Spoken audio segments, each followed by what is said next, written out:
অঙ্কে ছেলেরা এগিয়ে এই বিশ্বাস সমাজে দীর্ঘদিনের। তবে সম্প্রতি গবেষণা বলছে মেয়েদের পিছিয়ে পড়ার কারণ হয়তো সমাজ ও পরিবেশেই। ডেস্ক রিপোর্টে বিস্তারিত। অনেকেই মনে করেন অঙ্কে ছেলেরা ভালো, মেয়েরা পিছিয়ে। কিন্তু ফ্রান্সের ২৫ লাখ শিশুর ওপর চালানো গবেষণা বলছে শৈশবে ছেলেমেয়ের অঙ্ক বোঝার সক্ষমতায় তেমন কোনো পার্থক্য নেই। ২০১৮ সালে শুরু হওয়া এই দীর্ঘমেয়াদী সমীক্ষায় দেখা যায় স্কুলে ভর্তি হওয়ার আগ পর্যন্ত গণিতে ছেলেমেয়েরা প্রায় সমান দক্ষ। কিন্তু স্কুলে ঢোকার কিছুদিনের মধ্যেই ছেলেরা এগিয়ে যেতে শুরু করে, আর সময়ের সঙ্গে সেই ব্যবধান বাড়তেই থাকে।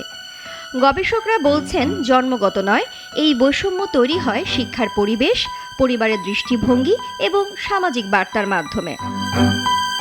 ২০০৩ সালে ৪০টি দেশের ৩ লাখ শিক্ষার্থীর ওপর করা আরেক গবেষণাও বলেছে যেখানে মেয়েরা ছেলেদের সমান সুযোগ পায় সেখানে গণিতে তারা পিছিয়ে থাকে না, বরং অনেক ক্ষেত্রেই এগিয়ে যায়।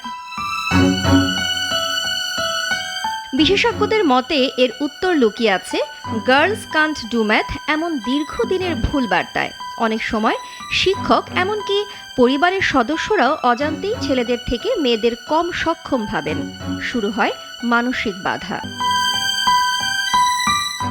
গবেষকরা বলছেন মেয়ে শিশুদের শুরু থেকে উৎসাহ দেয়া, ইতিবাচক দৃষ্টিভঙ্গি তৈরি করা এবং শিক্ষক অভিভাবকদের সচেতন করলেই এই ব্যবধান কমানো সম্ভব।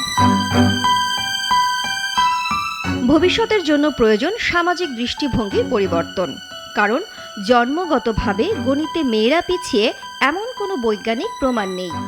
সুযোগ পেলে, পরিবেশ বদলালে মেয়েরাও অঙ্কে ছেলেদের সমান পারদর্শী হতে পারে।